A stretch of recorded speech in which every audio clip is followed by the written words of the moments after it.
Alors bonjour à tous pour cette 6e édition du Salon Foodotech Tech. Je vais vous demander donc d'accueillir ce matin Karen Sarfati, fondatrice du salon, et on reçoit Cédric O, l'ancien secrétaire d'État en charge du numérique. Bienvenue à tous encore une fois. Merci. Je vais mettre mon téléphone en silencieux parce que sinon ça va pas aller. Le téléphone en silencieux, c'est valable pour tout le monde en fait.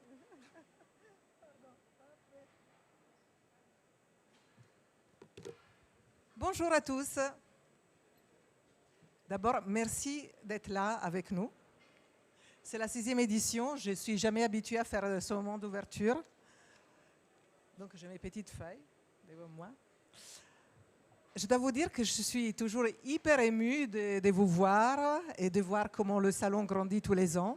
Pour les personnes qui ont été là depuis le départ, vous êtes très nombreux à vous être inscrits et on a fait une petite analyse. Il y en a quand même pas mal qui sont venus depuis la première édition. Bien, du petit hall qu'on avait il y a 6 ans à aujourd'hui, on a fait un énorme pas. Foodotech Tech est devenu pour beaucoup d'entre vous un rendez-vous annuel. Et donc, voilà, on est content d'avoir pu participer à ce moment dans lequel tous les acteurs de l'hospitality puissent se retrouver autour d'une thématique qui nous est chère, c'est l'innovation technologique et digitale. Et cette année, parce que c'était hyper important, les innovations éco-responsables. Comme vous savez, on vous appelle régulièrement pour savoir quelles sont vos problématiques. Et donc, cette année, on a décidé de faire, en répondant à vos problématiques, de mettre l'accent sur 3 thématiques qui sont l'inflation, qui vous a touché de plein fouet, que ce soit l'hôtellerie comme la restauration. On peut dire la restauration un peu plus que l'hôtellerie. Et évidemment, le sujet qui est présent dans tous nos salons, c'est la problématique du recrutement.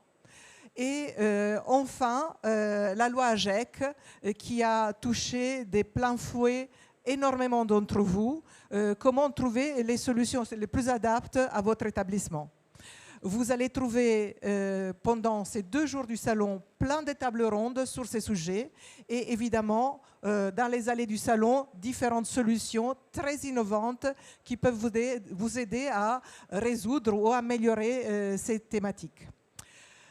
Maintenant, je voudrais donner la parole à Cédric O, qui nous a fait l'honneur immense d'être ici avec nous. C'est la première fois qu'un ancien secrétaire, je ne voudrais pas dire secrétaire d'État en charge du numérique, vient nous parler. Il a un parcours très impressionnant, pour son âge en plus.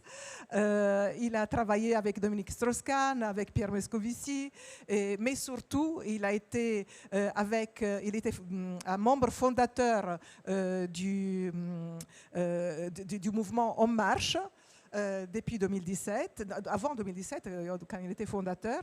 Et du coup, en 2019, il est devenu secrétaire d'État et en charge du numérique. Il a participé, entre autres, à créer l'application Tous Anti-Covid, au déploiement de la 5G, et à l'innovation du numérique en France. Donc, c'est par toutes ses connaissances et toute son implication dans le numérique qu'il est là et qui va nous parler de l'impact de ces innovations qu'aujourd'hui, avec ce qui s'est passé il n'y a même pas un mois, je ne suis pas sûre que tout le monde est au courant, toutes ces nouvelles innovations vont avoir un impact encore plus important dans les années à venir. Et donc, je suis ravie de lui passer la parole pour nous faire un petit topo de ce qui va arriver dans l'industrie de l'hôtellerie-restauration et plus large pour nous, les êtres humains qui vivons cette transformation.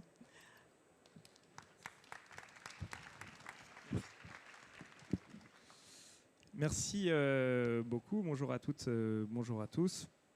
Je suis très heureux d'être parmi vous ce matin. Et je voudrais commencer par remercier l'équipe du Salon Foodotech Tech et évidemment Karen en particulier pour m'avoir fait la gentillesse de m'inviter ce matin.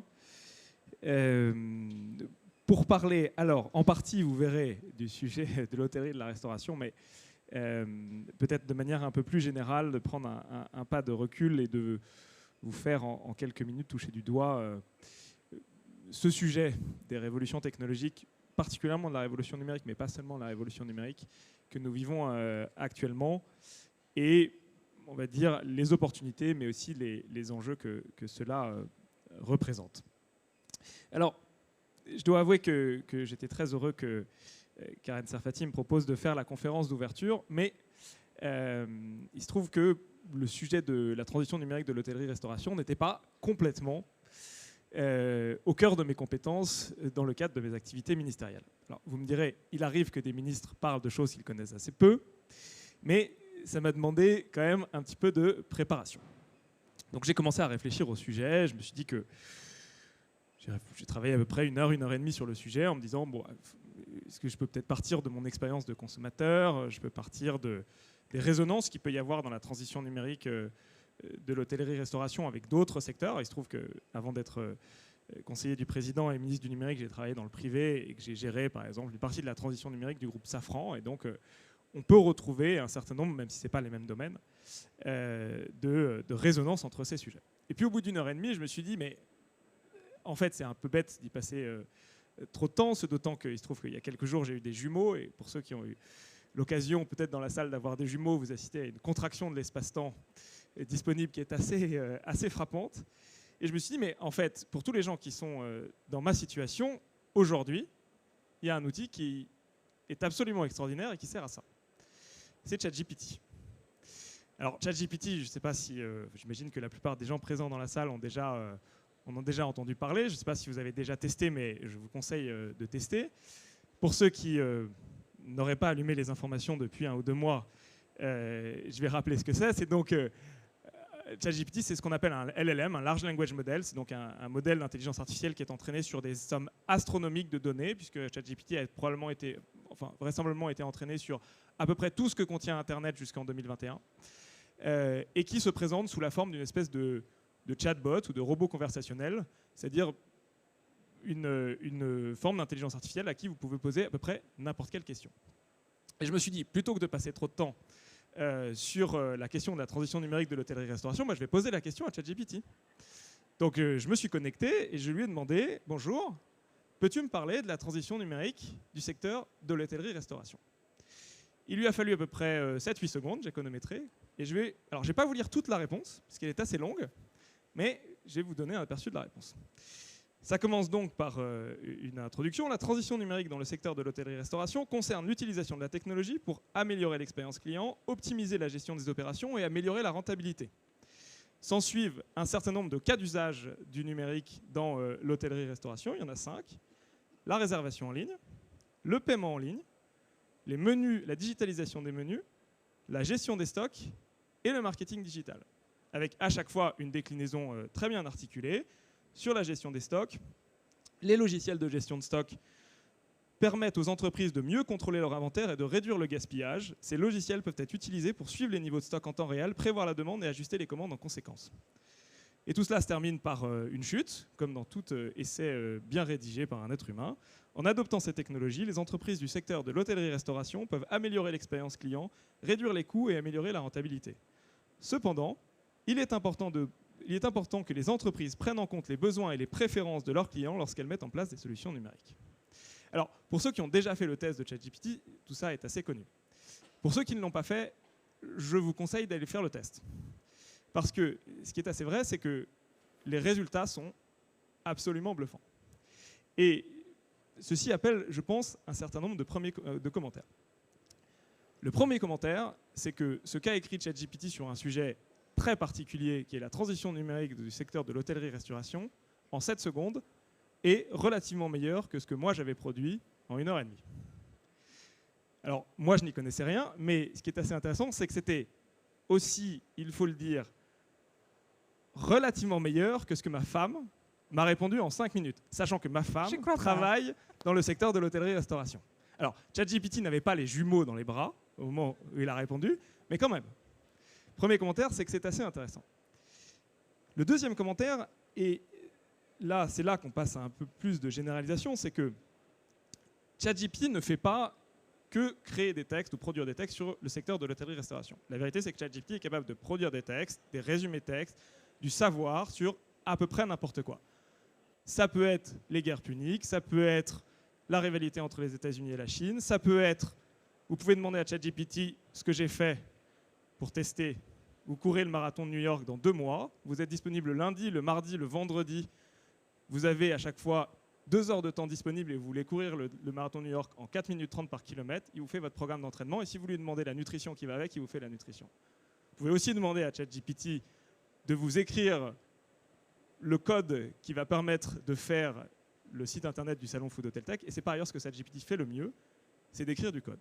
ChatGPT, c'est aussi écrire un poème à la manière de Rimbaud ou de Verlaine, c'est pas la même chose, ou encore traduire un texte. Vous pouvez lui demander, chose que j'ai faite également, de résumer un très grand texte, et vous verrez, le résultat est assez bluffant. Bref, il y a, on le verra, un certain nombre de limites à cette technologie, et un certain nombre, ChatGPT n'est pas infaillible. Mais ce qui est assez intéressant, et pourquoi je prends cet exemple, c'est qu'il y a beaucoup de résonance en fait, entre ce qui est en train de se passer dans ce domaine de l'intelligence artificielle et ce que nous vivons de manière plus générale sur les ruptures technologiques successives. C'est que nous sommes vraisemblablement en train de vivre une nouvelle rupture technologique. C'est-à-dire que jusqu'ici, ce qui était robotisé et automatisé, c'était des tâches manuelles relativement répétitives. C'est pour cela que ce qui est le plus robotisé, ce sont les industries de grande cadence où il faut faire plusieurs milliers de fois le même geste, typiquement les industries de la microélectronique ou de manière un peu moins importante l'industrie automobile. C'est ça qui était robotisé. Avec l'avènement des large language models, ce qui se passe, c'est que nous assistons à l'automatisation et à la robotisation de tâches qui jusqu'ici étaient des tâches intellectuelles, qui étaient l'apanage des humains. Ça a un certain nombre de conséquences. La première conséquence, c'est un enjeu économique absolument extraordinaire. Les gains de productivité, enfin, il y a assez peu de raisons que les gains de productivité auxquels on a assisté dans l'industrie, avec un certain nombre de conséquences sur lesquelles on reviendra, dans la production manufacturière, ne soient pas déclinables sur les gains de productivité. Enfin, on n'a pas les mêmes gains de productivité sur ces métiers intellectuels. Et donc, il y a actuellement une question économique extrêmement importante qui est qui va réussir à faire émerger cette technologie, qui va maîtriser cette technologie, parce que les entreprises et les pays qui maîtriseront la technologie des LLM auront un avantage, ou en tout cas une capacité à capter de la compétitivité et de la valeur économique absolument extraordinaire par rapport aux autres pays. Et une des questions dans la question est évidemment celle de la capacité de l'Europe à faire émerger ses propres acteurs de la technologie, faute de quoi tous les acteurs seront des acteurs américains. Il se trouve que ChatGPT est aujourd'hui créé par une entreprise qui s'appelle OpenAI, qui est une start-up américaine, et que la plupart des modèles qui sont en compétition avec ChatGPT, sans être aussi performants, sont des modèles américains. Quelques exceptions, mais c'est surtout des modèles américains. Et donc, le premier enjeu est un enjeu économique de gain de productivité absolument énorme. Le deuxième enjeu, qui n'est pas moins important, est le bouleversement de l'expérience utilisateur. Parce que tout le monde ici a déjà utilisé un chatbot. Le problème des chatbots, c'est qu'ils sont extrêmement mauvais. Mais si on arrive à avoir un chatbot aujourd'hui, propulsé par l'intelligence artificielle, qui a avec vous la même interaction qu'un être humain, le niveau de français et j'ai oublié de préciser que ChatGPT, vous pouvez lui demander de préciser un point, vous pouvez le contredire sur un point, il vous répond, etc., etc. Et donc si on arrive à un niveau d'automatisation de l'interface qui est sensiblement le même que celui d'un être humain, alors ce qui va inéluctablement se passer, c'est que ce genre d'assistant, de super assistant, va devenir le vecteur de notre relation et de notre utilisation des outils numériques. Parce que le jour où vous connectez cet assistant à une centrale de réservation de billets, à la création d'un site internet, etc., il n'y a pas de raison que votre interaction avec Internet soit toujours d'aller sur Google, de taper un truc, de cliquer sur un lien. Non. Vous aurez un super assistant à qui vous direz peux-tu me réserver des billets? Il vous dira à quelle heure. Vous lui direz à telle heure. Pour aller à Lyon-Marseille, il ne reste que 3 places. Est-ce que tu veux? Et donc, le futur dans lequel on peut se projeter avec l'avènement de ces modèles, si tant est qu'ils corrigent un certain nombre de problèmes, c'est le bouleversement de l'expérience utilisateur qui peut complètement réinventer notre rapport à Internet et au rapport à l'utilisation des outils. Avec un certain nombre de conséquences. Le premier élément, c'est que, évidemment, cela pose des questions sur qui vérifie ce que raconte ChatGPT. Aujourd'hui, on n'a pas de modèle extrêmement évolué pour évaluer la pertinence et le taux de pertinence des modèles de large language model, mais les premiers tests montrent qu'on est entre 65 et 80%. C'est bien, c'est largement suffisant quand il faut faire un résumé, ou en tout cas préparer un essai sur la transition numérique de l'hôtellerie-restauration. Mais si demain vous posez des questions dans le cadre de l'éducation sur l'histoire, ou si vous posez des questions de santé, alors c'est un énorme problème. Et donc la première question, c'est comment on vérifie que ce que dit ChatGPT est vrai, surtout que ChatGPT ne source pas aujourd'hui d'où il sort les informations. Le deuxième élément, c'est comment on vérifie et comment on définit les outils qu'utilise ChatGPT. Imaginons, demain, ce genre de robot conversationnel, un peu de la même manière qu'il y a aujourd'hui des assistants comme Alexa ou Google Home, devient notre interface avec Internet. Vous lui dites « Je souhaite consulter un article sur le secteur de l'hôtellerie-restauration ». Et comment on décide, qui décide si l'article que vous proposera ChatGPT, c'est un article de LSA ou d'un autre journal spécialisé? C'est-à-dire que l'intermédiation pose énormément de questions. Si on laisse ça juste à la main des grands acteurs de l'Internet, ça peut poser un problème de captation de valeur et d'abus de position dominante. Et le dernier élément, qui est un élément plus culturel, c'est que dès lors qu'on serait dans ce monde-là, que se passe-t-il sur les questions sur lesquelles il doit y avoir une opinion est en jeu? Parce que c'est une chose de demander quelque chose sur un sujet assez concret comme la transition numérique de l'hôtellerie-restauration, mais si vous demandez à ChatGPT son opinion sur le conflit israélo-palestinien ou sur l'intérêt comparé de la droite et de la gauche, évidemment que la réponse a une couleur politique, ou en tout cas est empreinte d'opinion politique. Or, si vous n'êtes pas capable d'avoir une forme de contrôle, ou en tout cas de pouvoir introduire un certain nombre de nuances ou de choses comme ça dans les avis qui sont rendus par ChatGPT, alors on se rend compte à quel point ces outils deviennent des outils de formatage culturel qui posent énormément de questions. Et qui posent d'autant plus de questions dans un cadre européen que si tous ces outils sont définis par les Américains, si l'innovation vient uniquement des Américains, alors la vision culturelle qui est développée par ces outils-là et les réponses qui vont être données à un certain nombre de questions, qui peuvent être des questions très politiques, sont des questions fondamentalement marquées par une empreinte anglo-saxonne. Le cinquième commentaire, c'est que, et donc il y a, sur ce point-là, un enjeu démocratique de régulation de ces outils qui est un enjeu extrêmement important. Le cinquième commentaire, c'est que si ChatGPT fait des résumés, traduit, fait des recherches mieux que 80% des humains, ou est capable de vous faire votre problème de nutrition, alors évidemment que cela transforme un certain nombre de professions. De la même manière que le monde de l'industrie a été complètement transformé. Il est probable, il est même très prévisible que dans les années qui viennent, le monde des services soit complètement bouleversé par l'avènement de ces modèles-là. Et que énormément de métiers soit modifiés, soit disparaissent, soit soient modifiés. Et donc, évidemment que les questions qui se posent sont des questions de transition. Alors, on n'a pas le temps de faire une exégèse de l'histoire économique de l'innovation, mais en règle générale, lorsque ce genre d'innovation et d'automatisation apparaît, c'est vrai de l'automatisation dans l'industrie, c'était vrai de la mécanisation, par exemple, des métiers à textile dans l'industrie lyonnaise du textile à la fin du 19e siècle. Au début, on pense que ça va supprimer les emplois. Des faits, ça les déplace.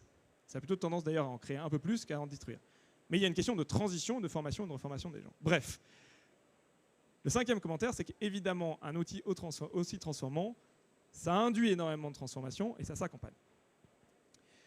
Pourquoi je vous parle de tout ça? C'est que dans les faits, ce qui est assez intéressant, en tout cas, je ne sais pas si c'est intéressant, mais c'est la période que nous vivons, c'est qu'il n'y a pas seulement l'intelligence artificielle actuellement. L'intelligence artificielle est probablement une des technologies les plus transformatrices de ce qu'on va vivre ou de ce que nous vivons.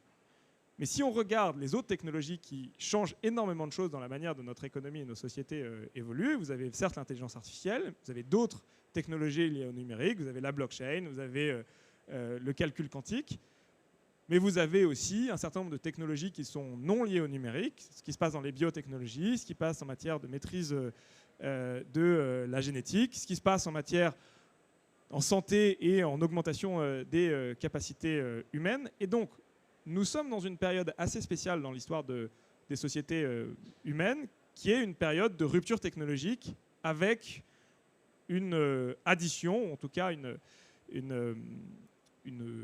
convergence de plusieurs ruptures technologiques en même temps. Si on regarde de manière historique, la période qui est probablement la plus similaire dans l'histoire récente des sociétés occidentales, c'est la fin du 19e et le début du 20e. Pourquoi je dis ça? C'est qu'on voit souvent la question technologique comme une question technologique d'innovation incrémentale. Ça fait juste mieux que ce qu'on faisait avant, de manière plus efficace, plus automatisée, plus sympathique et plus adaptée à l'expérience utilisateur. La vérité, c'est que c'est beaucoup plus profond que ça.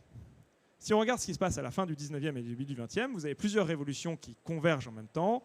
L'apparition de la vapeur, la généralisation de l'électricité, des révolutions dans la connaissance en matière aéronautique, en matière ferroviaire, des révolutions chimiques, et ça bouleverse énormément de choses.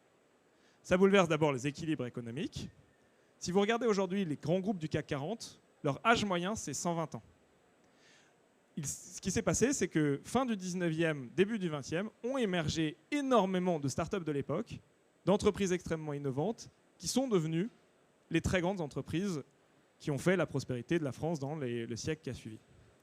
Et ce qui est intéressant, c'est quand vous regardez la période, il y a des empires économiques. Par exemple, les draperies du nord de l'Europe, qui étaient les plus grandes entreprises de l'époque, qui ont disparu en quelques années. Parce qu'elles ont raté le passage technologique. Et donc, la puissance économique a été transférée d'anciennes entreprises qui ont raté la technologie aux nouvelles entreprises qui maîtrisaient la technologie. Ça a aussi modifié la hiérarchie mondiale, avec les pays qui ont raté le transfert technologique sont sortis de l'histoire. Très bon exemple, c'est la Chine. La Chine rate, pour plein de raisons, la maîtrise technologique de la vapeur, de l'électricité, et elle sort de l'histoire pendant 100 ans. Ce qui est assez intéressant, c'est qu'elle y revient dans la compétition mondiale au moment où une nouvelle révolution technologique lui permet de revenir dans le jeu avec le numérique. Mais ça ne change pas que ça change la démocratie, parce que la taylorisation, l'industrialisation vont créer les classes sociales, les syndicats et la démocratie telle qu'on la connaît.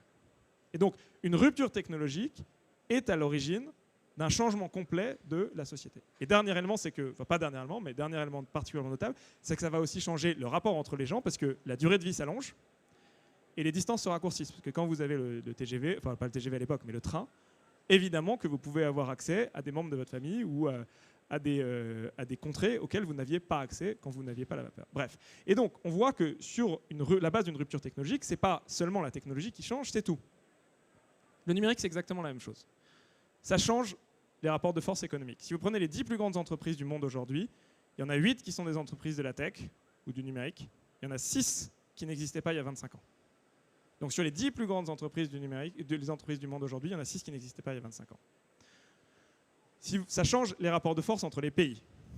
Ce à quoi nous assistons, notamment dans la technologie numérique, c'est une compétition à mort, j'allais dire, entre les États-Unis et la Chine, avec un risque pour l'Europe, si elle n'est pas capable d'être à la hauteur de cette innovation, c'est de sortir de l'histoire. Et il n'y a rien qui garantira à l'Europe qu'elle restera dans l'histoire parce qu'elle a été dans l'histoire les 100 dernières années. L'histoire est remplie de pays ou de continents qui, parce qu'ils n'ont pas réussi à être au niveau de la compétition internationale, sont sortis de l'histoire. Ça change la démocratie, les réseaux sociaux, la désintermédiation, la fin, en tout cas la modification de la légitimité de la démocratie représentative sont à l'origine de changements très profonds dans la manière dont on conçoit la démocratie, la légitimité de nos représentants, des gens élus, des syndicats, etc. Et ça change les rapports entre les gens, les réseaux sociaux changent les rapports entre les gens, avec par exemple un élément qui a changé, qui était un élément qui a existé depuis plus, on va dire, 70 000 ans, depuis la révolution cognitive, c'est que jusqu'aux réseaux sociaux, le nombre de personnes avec qui vous pouviez entretenir des relations en même temps était limité à autour de 120 personnes. Vous ne pouviez pas entretenir des relations avec plus de 120 personnes, c'était physiquement impossible. Ce nombre-là explose avec le numérique, puisque vous pouvez continuer d'entretenir des relations avec beaucoup plus que 120 personnes. Bref, je ne rentre pas dans tous les détails, mais ce qu'on voit, ce qui est assez intéressant avec cette question technologique, c'est que la question technologique est assez peu un problème technologique. La question technologique est pour beaucoup un sujet économique, sociétal, démocratique, qui, sur la base d'une évolution technologique, va créer des révolutions dans le monde tel que nous connaissons. Alors, je suis déjà en retard, donc je vais essayer de ne pas être trop long.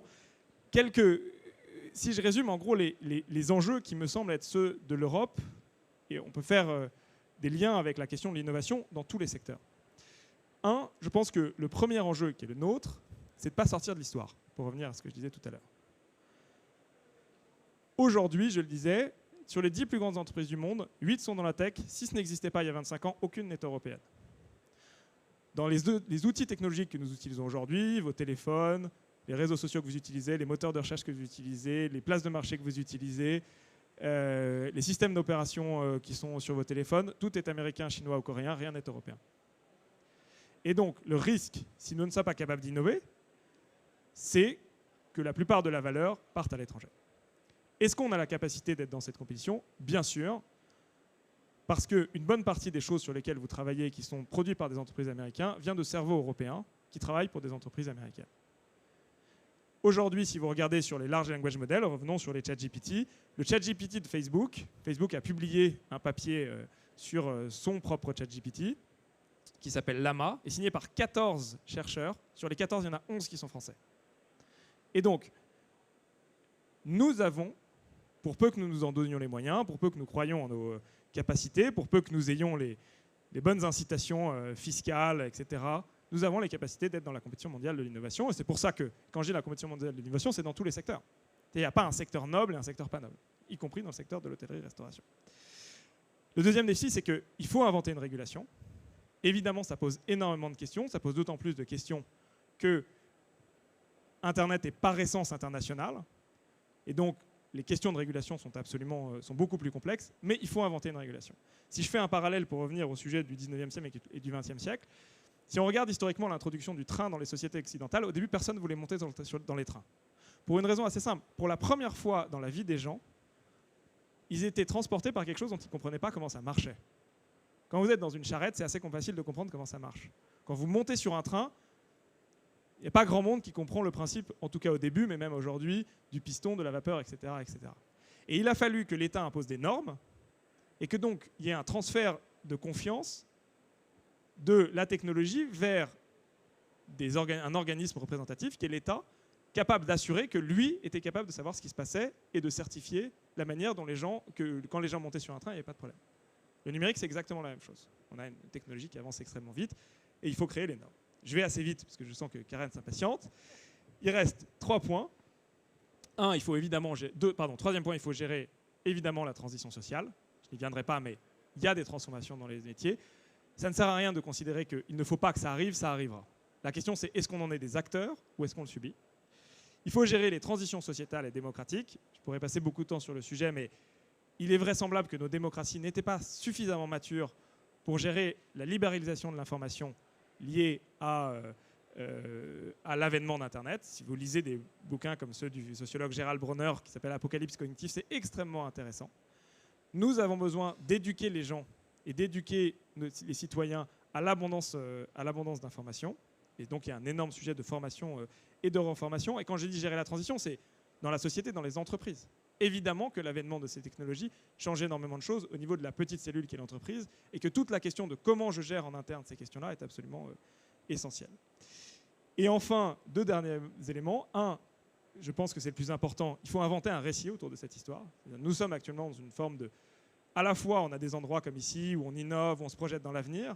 On a des startups françaises qui sont parmi celles qui réussissent le mieux en Europe. Et on sent qu'il y a une crispation autour de la technologie et de la question du progrès. Et si nous ne sommes pas capables de trouver un récit collectif autour de ce sujet-là, alors le risque est qu'on ait une attitude défensive, ce qui est la pire des manières d'aborder les grands moments de changement. Et un dernier mot sur l'écologie, parce que je sais que c'est important pour vous, important pour moi aussi. On a tendance à opposer la question du numérique et de la transition environnementale. Je pense que c'est une erreur profonde. Pour une raison assez simple. Ce que je disais tout à l'heure, c'est que le principal enjeu des révolutions technologiques, c'est des gains de productivité. Qu'est-ce que ça veut dire des gains de productivité? Ça veut dire tout simplement faire plus ou autant avec beaucoup moins, ce qui est précisément le problème de la transition environnementale. Le problème de la transition environnementale, c'est capacité à émettre du CO2 qui est limitée, ressources limitées, et on a besoin de faire vivre une population humaine qui continue à augmenter et qui continue à s'enrichir. C'est des gains de productivité. Toute la question qui se pose, c'est comment fait-on pour que ces gains de productivité soient réinjectés dans des économies d'énergie et pas dans un surcroît de consommation. Mais il n'y aura pas de transition environnementale, en tout cas sans que... Vous pouvez éventuellement tester la décroissance, mais je pense que c'est démocratiquement insoutenable, sans transition, en tout cas sans innovation. J'ai déjà été beaucoup trop long et je tenais à vous partager ces quelques éléments de réflexion. Pour terminer sur un élément d'optimisme, je me suis dit que je pouvais poser la question à ChatGPT. Et donc je vais terminer sur cet exemple-là. Je me suis dit, je vais lui demander si les gens continueront d'aller au restaurant. Alors pour vous rassurer, je vous lis la réponse. Oui, je pense que les gens continueront d'aller au restaurant. Même si les technologies numériques peuvent améliorer l'expérience client dans les restaurants, de nombreuses personnes continueront de préférer l'expérience d'aller au restaurant en personne. Le fait de pouvoir socialiser avec des amis et la famille, l'ambiance du restaurant et l'expérience culinaire font partie des raisons pour lesquelles les gens aiment aller au restaurant. De plus, les restaurants sont souvent des lieux de célébration et de rassemblement social, et cette expérience ne peut être créée en ligne. En outre, certains clients préfèrent l'interaction humaine avec le personnel du restaurant, qui peut fournir des recommandations et des conseils sur les menus et les plats. Enfin, il y a des personnes qui ne sont pas à l'aise avec la technologie ou qui préfèrent simplement éviter les interactions en ligne et préfèrent interagir en personne. Par conséquent, je pense que les restaurants continueront d'être des lieux populaires pour les sorties et les rassemblements sociaux, même avec la transition numérique du secteur de l'hôtellerie-restauration. Si ChatGPT le dit, merci beaucoup. Merci beaucoup Cédric, c'était passionnant, vraiment passionnant. J'aimerais bien, on est hyper en retard, mais qui a déjà utilisé ChatGPT? Est-ce que vous pouvez lever la main? Pour qui c'était la première fois, qui n'avait jamais entendu parler de ChatGPT? Il y en a quand même quelques-uns. Bon, je vous conseille quand même de faire l'essai, c'est passionnant. Merci à vous et je laisse la parole à Procède. Merci Cédric, c'était vraiment hyper intéressant.